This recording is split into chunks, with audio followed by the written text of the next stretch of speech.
Hello everyone, it is I, James the Squirrel, and I'm here with Nicky V. I'm here. I'm here. So, I got a question for you. If you do the hashtag, I will hit you. No, I wasn't gonna say it, but it's a pressing question, and we will get to it later. But I know that this might seem a bit hyperbolic, but best takeover ever? Kind of seemed like it. Yeah, like, most of the matches were 4-star plus. I think, Yeah, like, like the the only the one that melt. wasn't was the women's match? Meltzer's ratings just came out like a few hours ago, and I think there was three 4-star or three matches that were 4.25 or more. Uh, the women's match was 3.5, and oddly enough, Roddy and Eric Young was only 3.25. That's relative, only 3.25. I think there was only one match in all of Backlash that had more than that, but Yeah, yeah. yeah. Roderick versus Eric Young was 3.5. Not three, yeah, no, 3.25, 3.5 for the women's title, and the other matches were all 4.25, except for the UK title, which was almost the legendary 5 stars. Yeah, 4.75 stars. Because we can never get that five outside of Tokyo. Yes, the old meme lives. Four, four and 3/4 is hashtag no Tokyo Dome. Mm, yeah, someday. Maybe when they have the rematch with like if it's like a triple threat and you throw in Trent Seven. It doesn't need to be a triple threat. I think. Yeah, I know, but I'm just like throwing out what it would take. Mm, Give us so give us the British strong style triple threat. so Money. So yeah, let's just go ahead and get into the card. Talk about how fucking phenomenal everything is. I have I have very few qualms about what happened at the show because I was right on most of them, Mm-hmm. except for except for the two that annoy me, Yeah. and one Oddly only enough, slightly annoys me. here's something you need to understand or realize about this card. All of the champions are heels. Every single one of them. So basically, Roddy was the only face that got a win tonight. So you had Pete Mm, Dunne win, you had Oscar retained, Bobby retained, Authors retained. Spoilers for later, but yeah, you get the idea. uh-huh. Like it was a Most people have bad guy already heavy night. seen NXT Takeover. Hmm.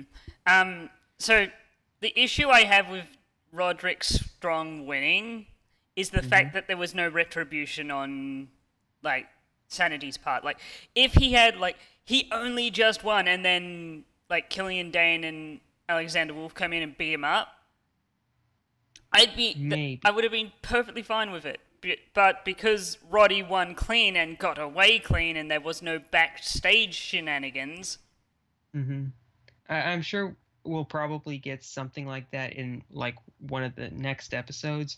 Like they're just doing the tapings right now. I haven't looked at any of the spoilers for that yet, but I'm I, sure that'll I happen. I saw the spoilers are out. I didn't look at them. Yeah, don't Mm. tell anybody. But yeah, so uh but I figured that they let Roddy get one over clean just because they needed at least one untainted happy moment of the night, and that was one of them. So from the start of the match, Sanity comes out. They don't look like a bunch of raccoons this time, so that's nice. Um, so they come out, and then Roderick Strong's music hits, and then it does that thing where the camera holds it, like stays still at the bottom of the ramp for an uncomfortably long time. And at first I thought, oh man, Sanity like attacked him like backstage again. But Mhm. as it turned out, he popped out of the crowd, threw Killian Dane into the ring post, and dropped Alexander Wolf on to the barricade back first. He got the jump on Sanity. Nice job. Mm-hmm. And basically from there, like the match got underway, and it was about what you'd expect. It was really hard hitting, lots of striking, lots of backbreakers, and Sanity, or the rest of Sanity, did try and get involved later in the match, but like Roddy fought them all off, and then hit this big kind of a German suplex backbreaker, which looked, ouch, looked like it fucking hurt both people, but looks devastating. And he's able to get the pin, and he fucking skedaddled from there. Yes, he did. Yeah.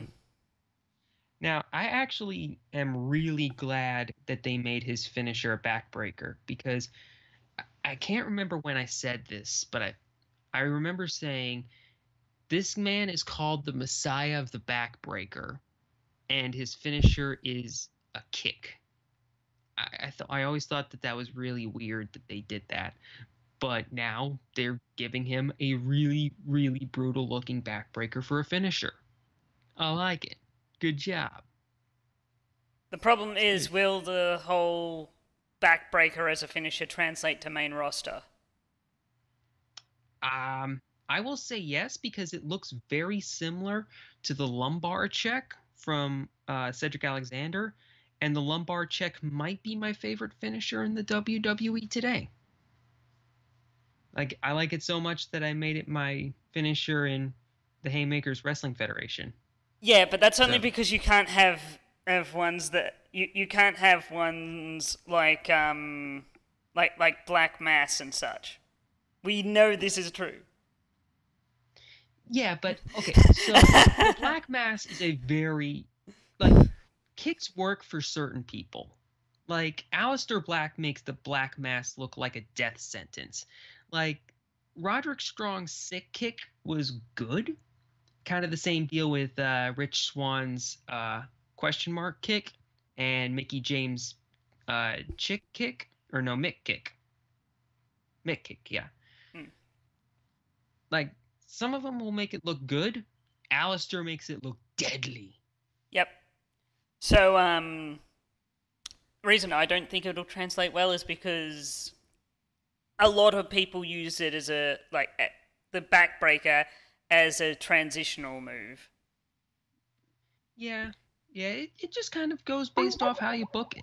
Like, if the move gets treated as a threat, then people will react to it as a threat. Hell, the Coquina clutch is literally just a sleeper hold with a leg wrap. JBL's finisher was a clothesline. Mm. Hell, I think for a little while, Hardcore Holly's finisher was a drop kick. Now, Jack Gallagher's finisher is a drop kick. Yes, but as you stated with the if the backbreaker can look good, sure.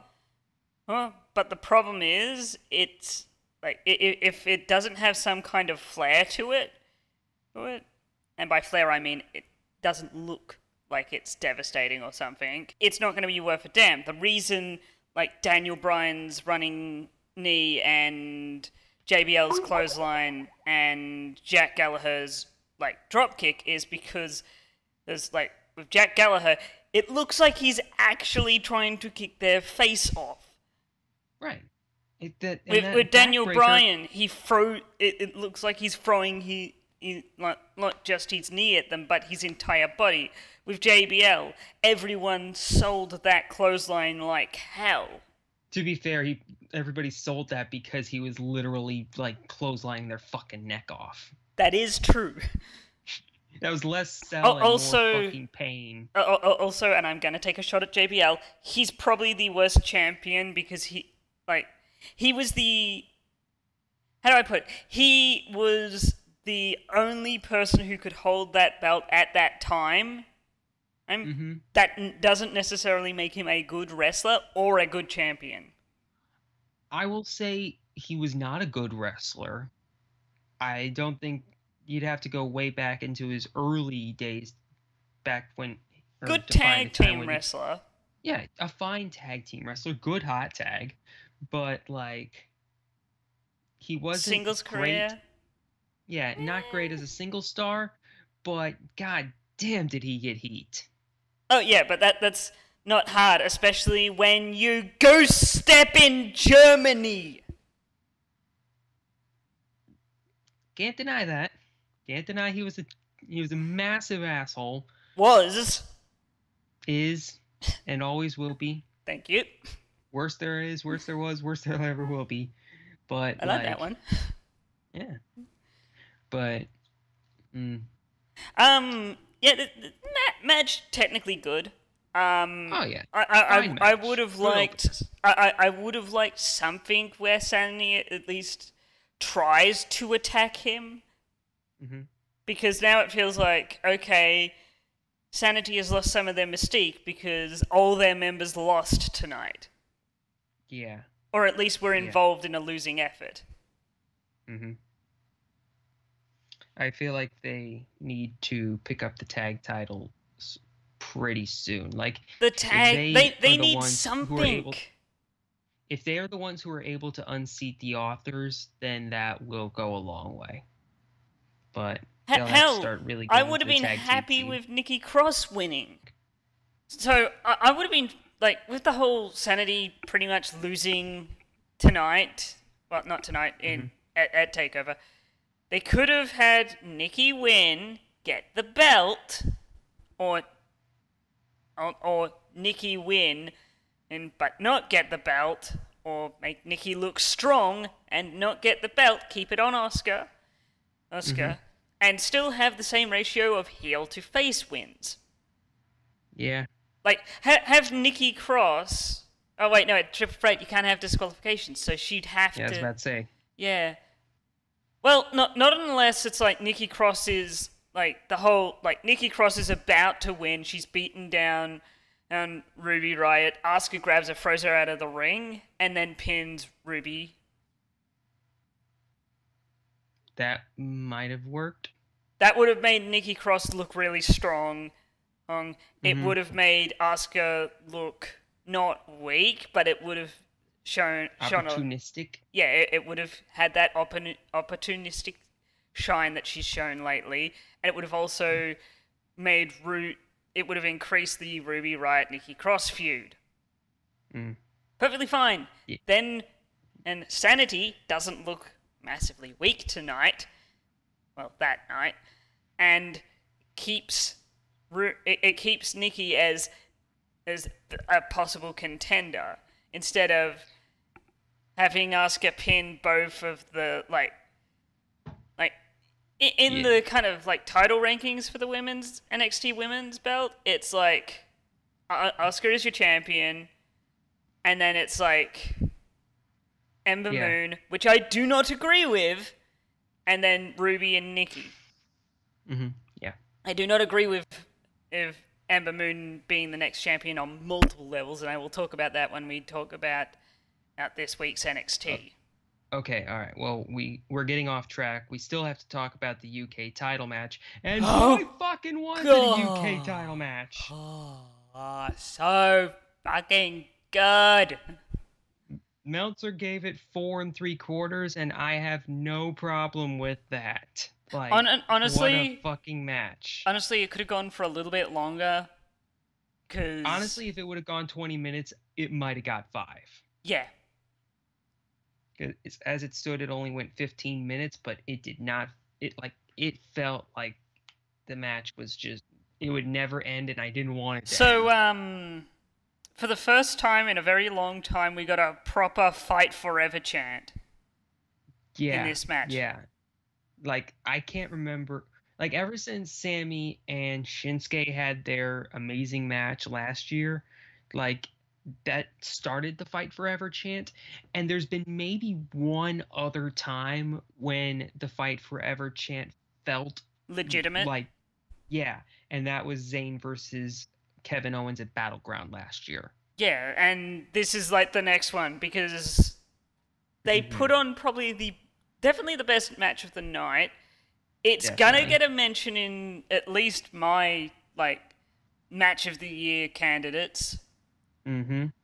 I am not sure about the Raw side, but I am going to vouch for the SmackDown side that it's going to get a mention. Yeah. Wait, you're Raw side.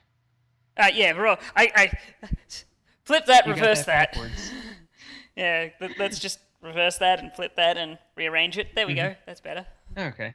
But yeah, what a match. Like both these guys look like stars, and Yep. if this is what we can expect from the UK show that's coming, hot fucking damn, I'll take 20. Now, recently there was a set of tryouts at Oh, I know where this is going.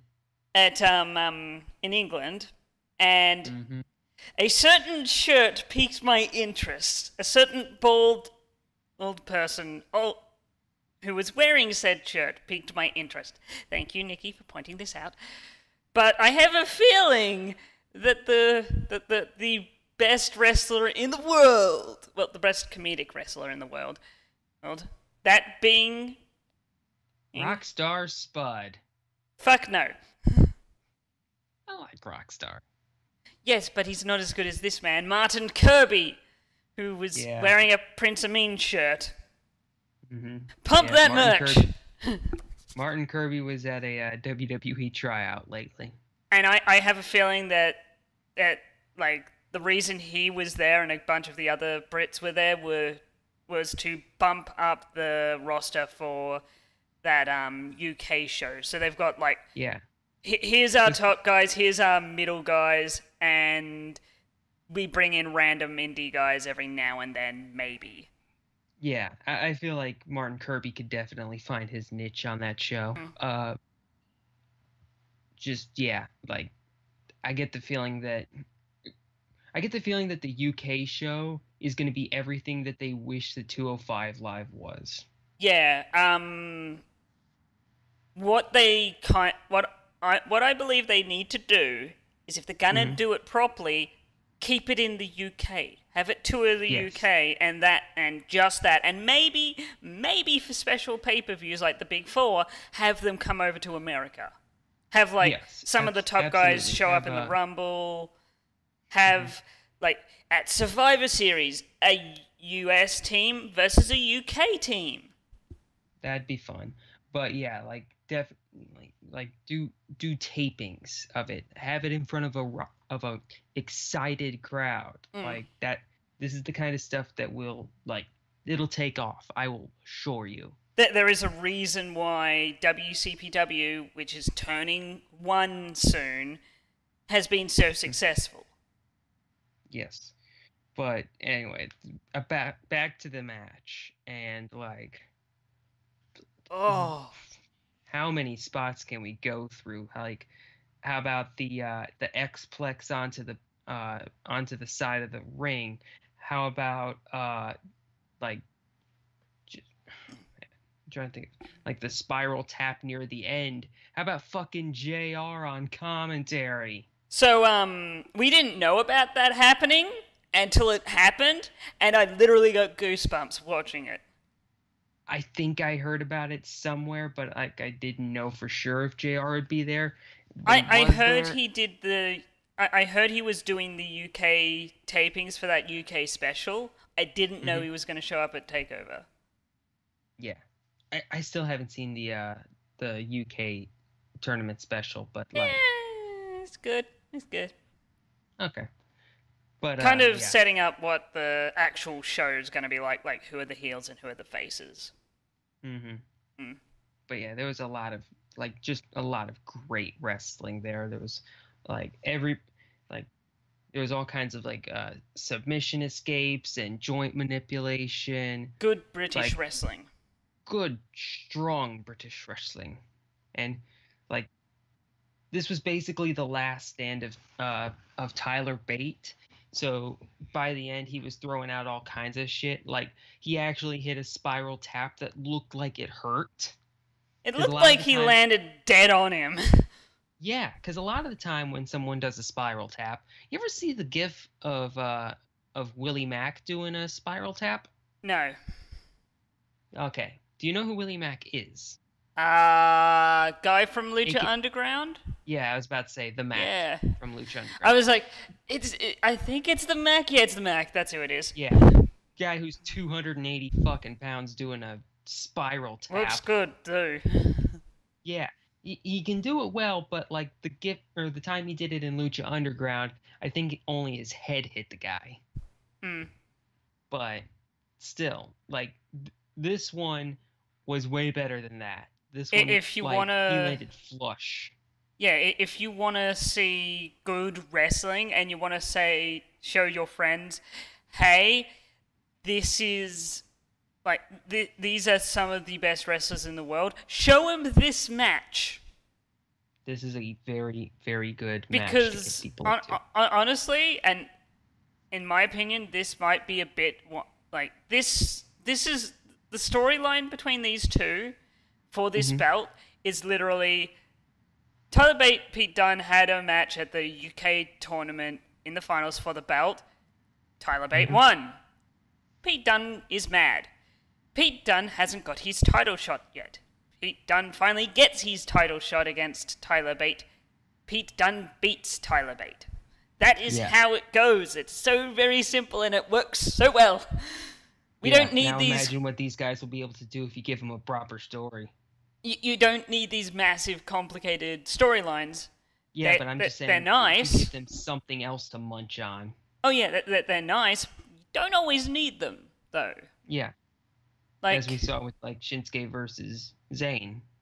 Like that had even less of a story going in. Here's a good reason why the Royal Rumble doesn't need to have a storyline and for the winner.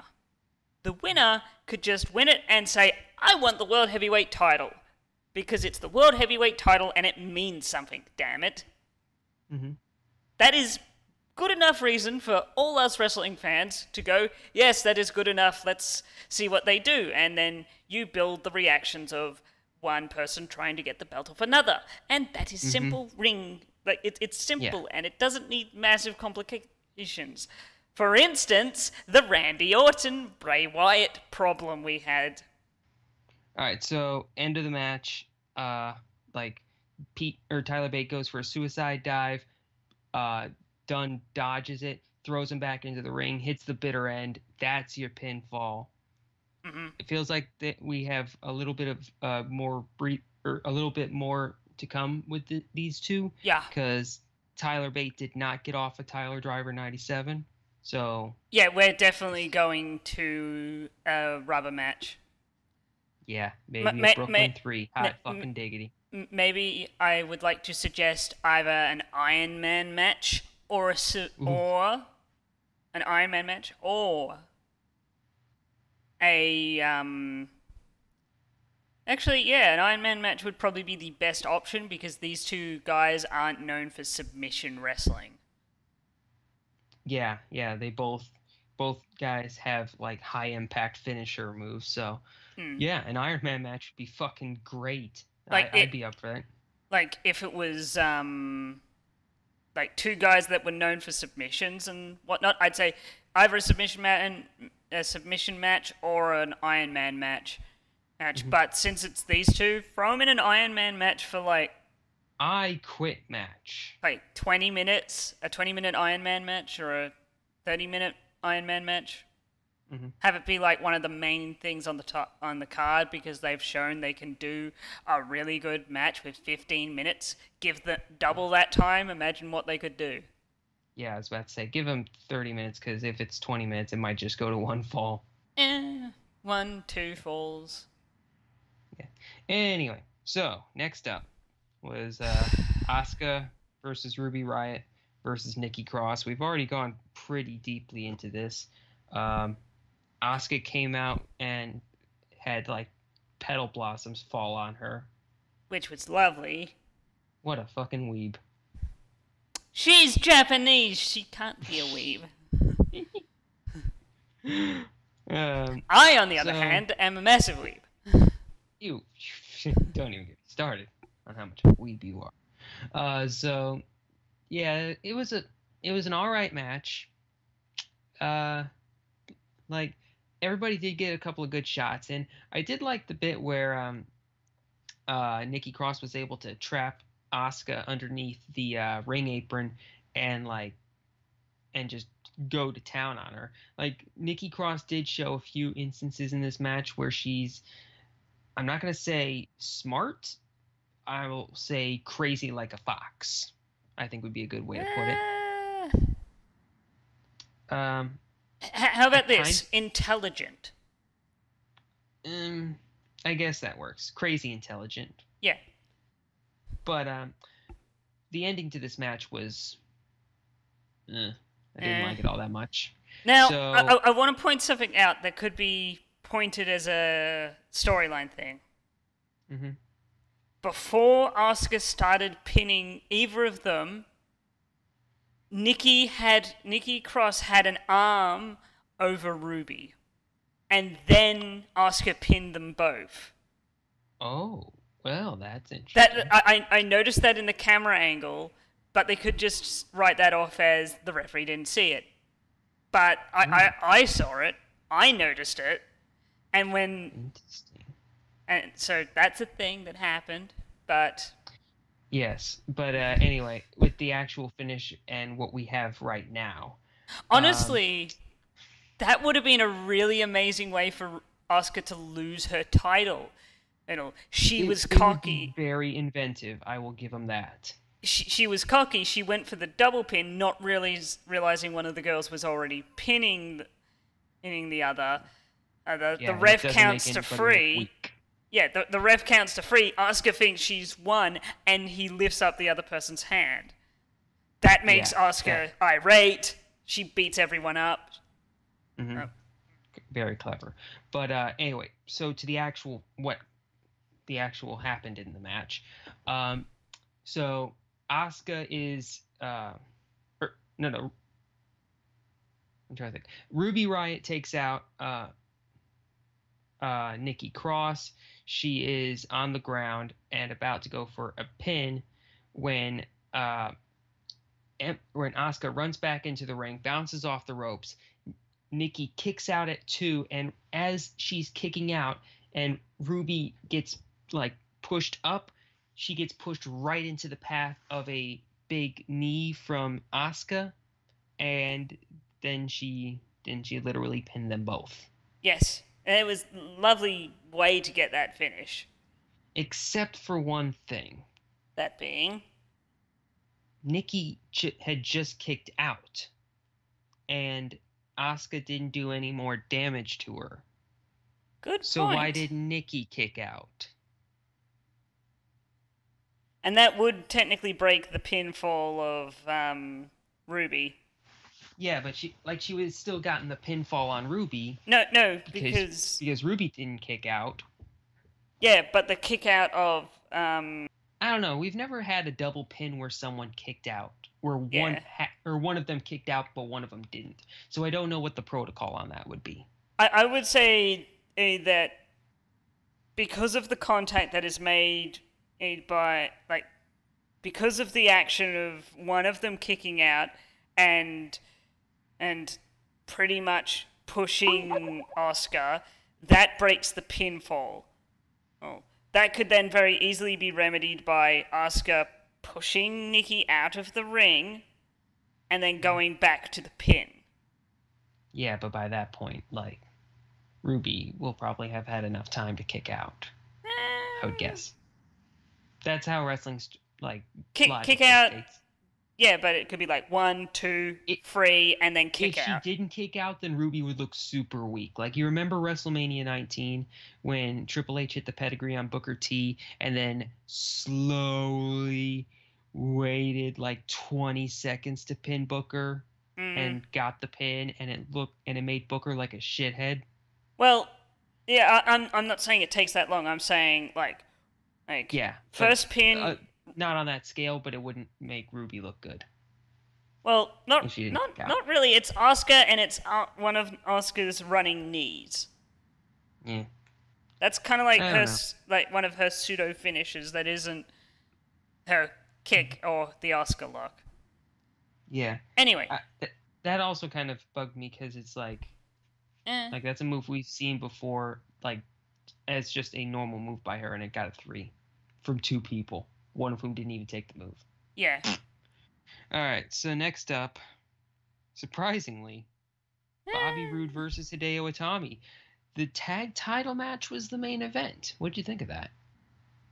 I understand, knowing the end now, why they put it there, but I don't think it should have been there. First thought, though, when it first happened. First of all, when it happened, I thought, okay, this is the actual main event, and then they're just gonna, like, DIY can't participate, Authors of Pain win, like, as a thing, because as we stated in our video last week, Tommaso got hurt, so, but it didn't really play into that match, so that's cool. But anyway, back to Bobby Roode versus Hideo. Very good match. Yeah. Like, Hideo looked like $1,000 million in this match. Like, Bobby Roode is one of the best storytellers in WWE, in wrestling. Yes. Period. Yes. Like, he is so good at getting a lot out of anything you give him. Like, I as a person as a person who has watched him since the Beer Money, not even just the Beer Money days, back in the Don't Fire Eric Young days, when Bobby Roode owned Eric Young's contract,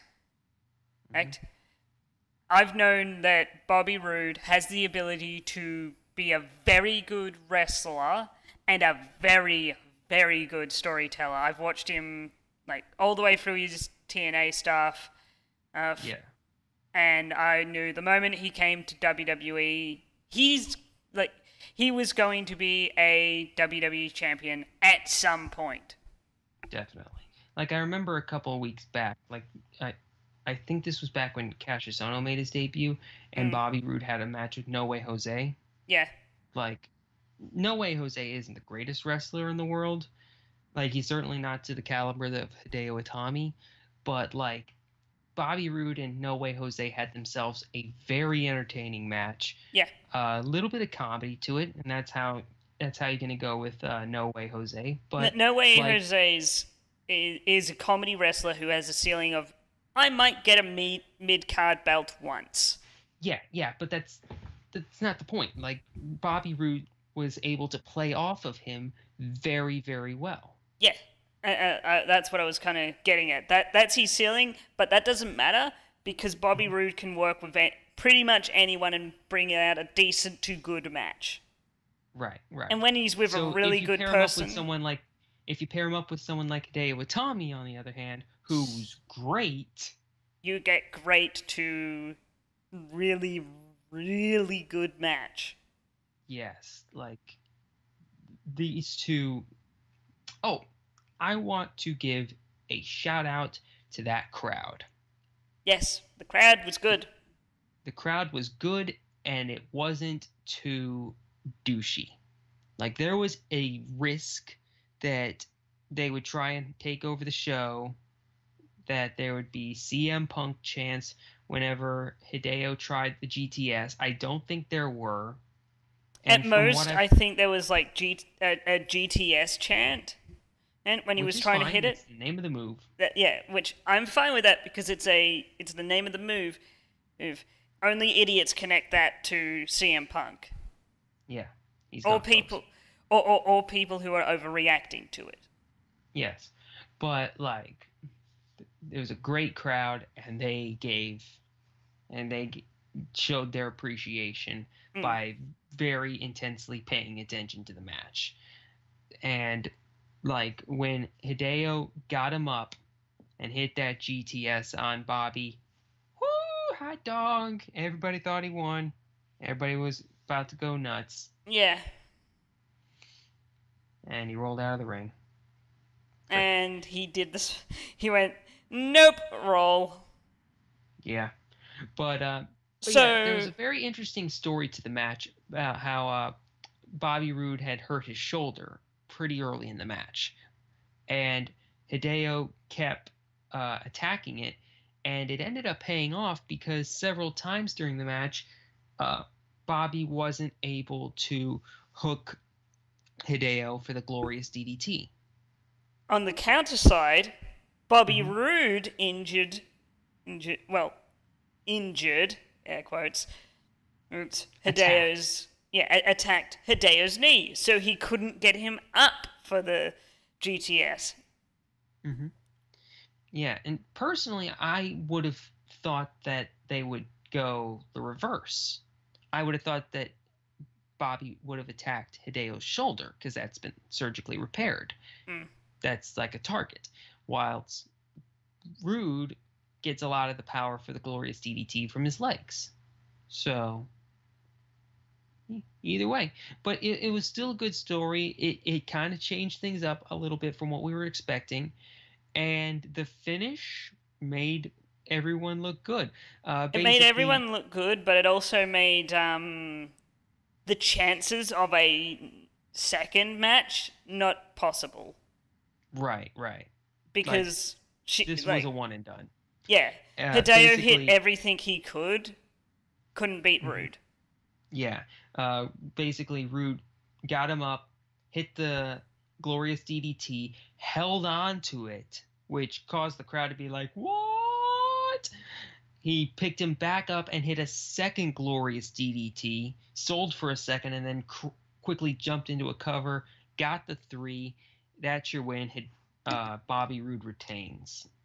Hideo is going to, I think, SmackDown. Not so fast, my friend. Did you see a clip on YouTube? No. Of the fallout.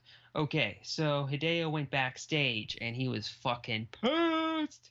Like, he goes backstage, Oni Lorcan's there, Cassius is there, he's tearing, and he starts tearing apart the backstage area. He's throwing shit everywhere, like throwing a legit tantrum. Cassius tries to calm him down, and he Hideo gets right up in his face and just pushes him away, keeps getting pissed at him. I think that Hideo is sticking around for a little bit, turning heel, and we might be getting a Hideo versus Cassius match. Either in over the next couple of weeks or at Takeover Brooklyn.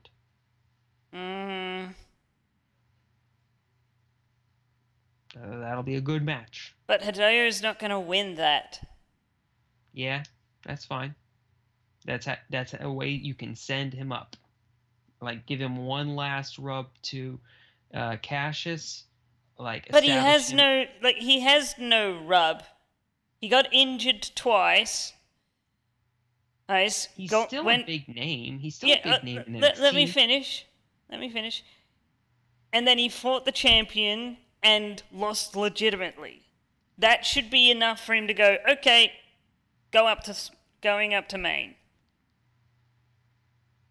Well, you can kind of say the same thing that happened to Cassius. Well, Cassius didn't get injured. He left. He actively left NXT. Either way, I think that we're getting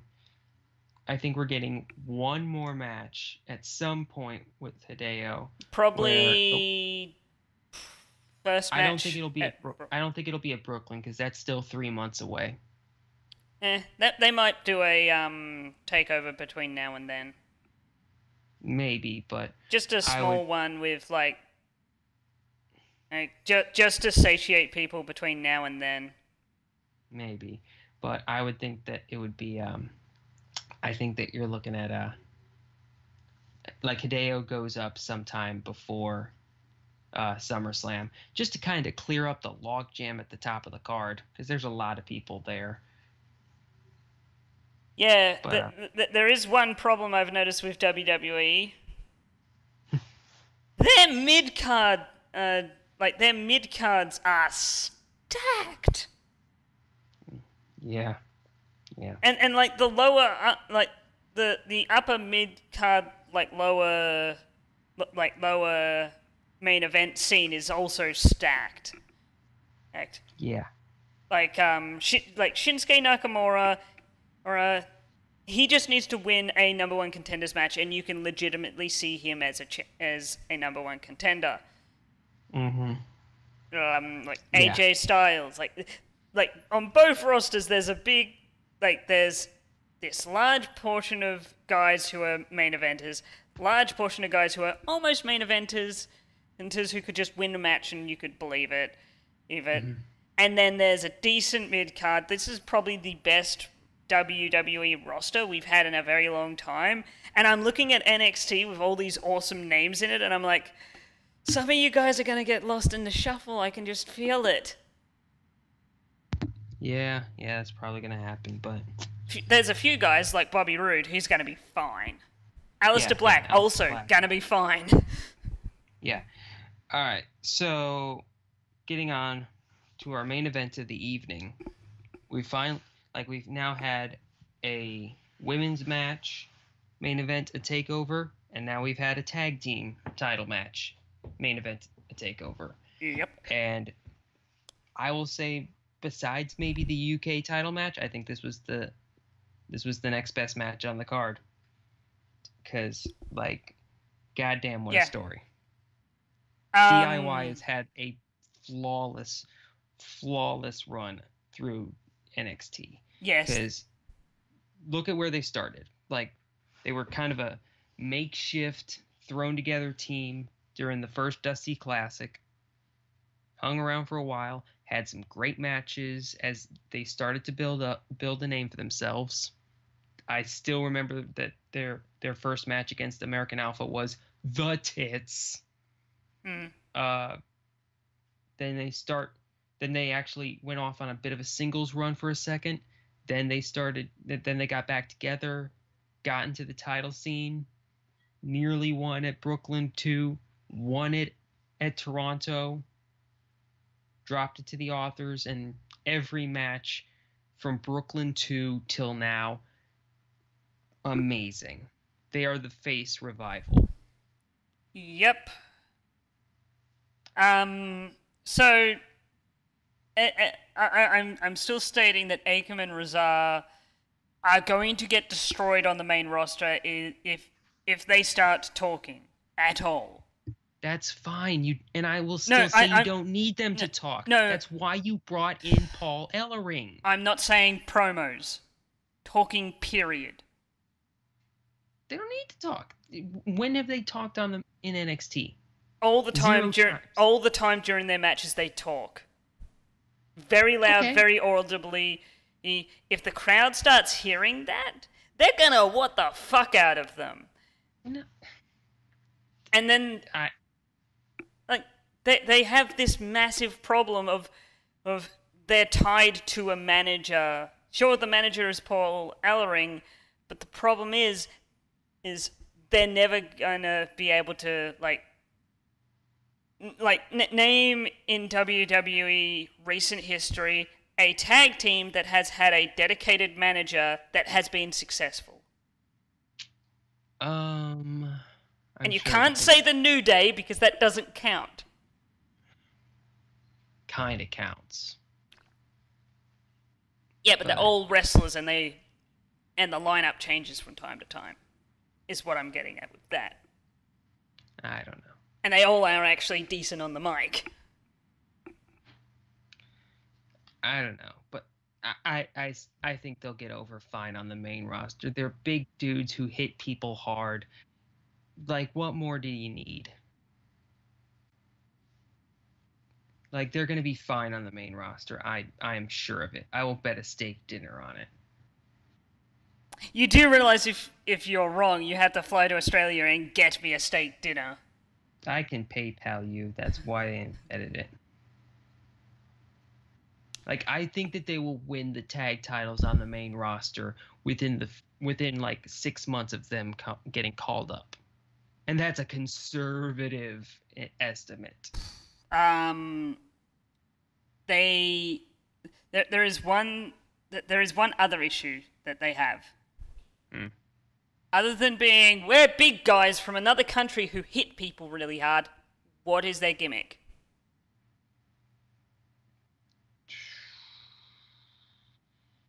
what makes you want to see them? What's Braun Strowman's gimmick?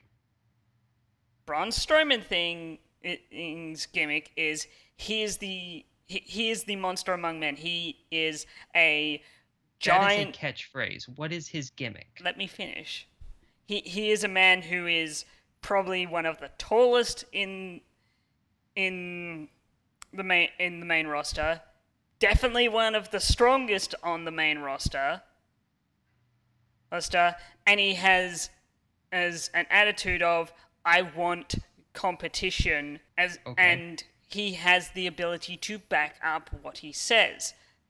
As the Authors of Pain, however, even with Paul Ellering, have never mentioned their intent, that kind of intent. Old Paul Ellering has said, "These are my Authors of Pain, and they are mine. And we will hold the titles." And that's pretty much it. And then they do. Because they are very strong, hard to beat, and they do what they do very well. But either way. So, this match, as it stood, like, this is the other reason why I think the Authors will do fine on the main roster. You pair them up with a good tag team, they're going to put together some good shit in the ring. I think they'll put decent stuff in the ring, depending on who they're with. The problem is, like I said, a good tag team. Yeah, because they've had good matches with the American Alpha before they got called up. Had the triple threat match that included the Revival was great. And every match they've been in with DIY has kicked serious ass. Mm-hmm. So, when you take a couple of guys this big and you put them in a ladder match, you can get really inventive with shit. Like Tommaso Ciampa climbing a ladder that one of the Authors was holding. That's been done before. It's been done before, but it's been a long time. Because, not many... to be honest, we haven't had that many ladder matches in recent times, because it's mainly been... It's mainly been locked up in the whole TLC / Money in the Bank thing. So you don't usually have the, randomly at SummerSlam we have a ladder match. That's one of the reasons why I don't like gimmick pay-per-views. Oh yeah, me neither. But hey, too many ladder matches would dilute the idea of it. So I'm more getting at the point. I'm fine with them making it a twice-a-year spectacle. I'm more getting at the point of not knowing when it's going to come up. Yeah, that's fair too. But yeah. So you had Tommaso running up a ladder that they were on. At one point, the Authors went for a Super Collider, and before they could do the colliding part, there was a ladder nearby, and both Johnny and Tommaso jumped on the ladder. There was one very inventive spot that, so Tommaso and one of the Authors were on the ladder that was under the titles, and Johnny set up one that was kind of angled perpendicularly to the ladder, and then Ellering did get super kicked. That was fun. Let's see here. Tommaso jumped off of the ladder onto the other ladder. I'm going to get the spot wrong, but it was a very cool spot, and if you see the spot, you know what I'm talking about. Yeah, I know what you're talking about. Yeah, very, very cool spot that I actually rewound and, watched again. I was just like, damn, that was cool. But in the end, the Authors hit the Super Collider, climbed the ladder, got the titles. And I get the feeling they're holding on to them suckers for a good long while. Yeah, there are only... The problem with NXT at the moment is their tag division is pretty much dead. Yeah. At the moment, the only problem that you could... Yeah. The only tag teams I really see are them and Heavy Machinery. maybe and Sanity if they yeah, start doing tag stuff. yeah, and maybe Sanity if they start doing tag match, but I don't see that happening Mhm. for some odd But reason. yeah, yeah. So yeah, and that's another problem with NXT right now. Every division is like an insurmountable mountain to climb. Yeah, It's like like, do you want to be a tag wrestler? Oh, have fun getting past the authors. Are you a female competitor? Okay, you got to go up against Asuka. Okay, I'll just be a male singles competitor.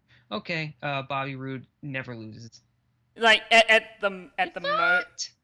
at the most, Bobby Roode is, from a kayfabe standpoint, Bobby Roode is the easiest to beat, which is Yeah. odd. Yeah, which is odd because nobody's ever beaten him in NXT. Yeah, it's But like it's at least conceivable that you could beat him. yeah, it's like Asuka. She is really good, and she hasn't been beaten at Yeah, all. like I think now the number is up to like 400 and uh like over 400 days of her being champion. Yeah, It's getting out of control. yeah.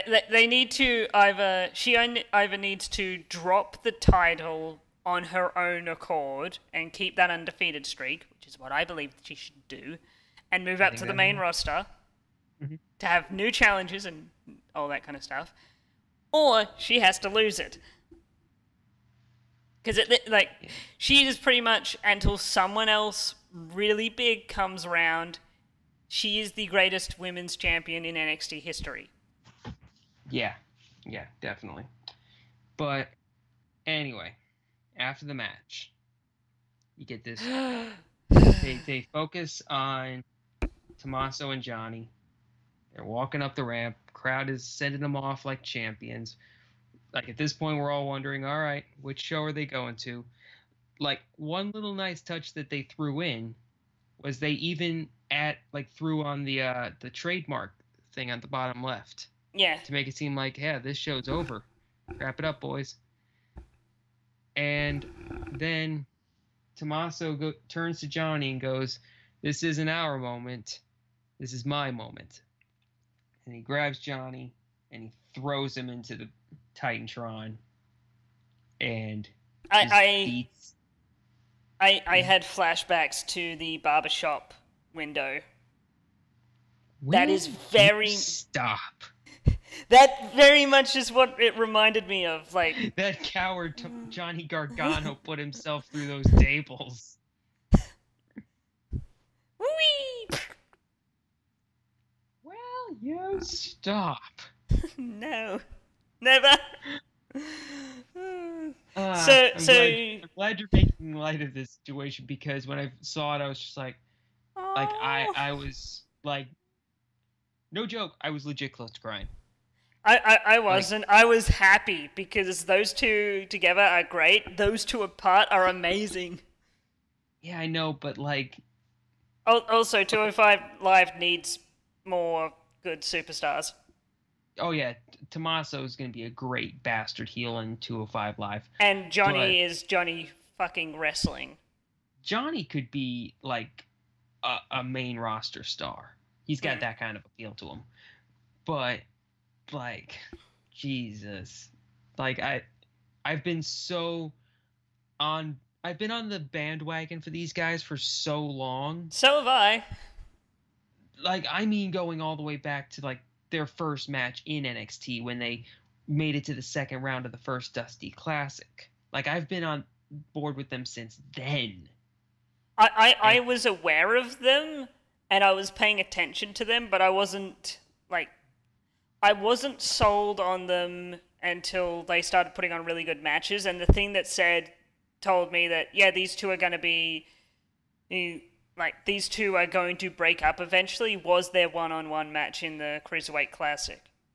yeah, That's what like sold it to me that okay, this tag team isn't destined for main roster. Like I had my hopes that they were mhm. going to go to the main roster and then do the breakup storyline there. But what are you going to do?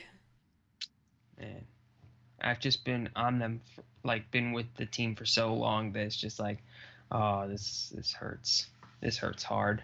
Mm. But yeah. So at the end of it all, Tommaso picks up Johnny and into like a Celtic cross position and jumps off of the announce table through a stack of other tables, and like they bring in the medical team. They put him in a neck brace and stretcher him out of there. And the whole time, Tommaso is just sitting on the announce table staring at him.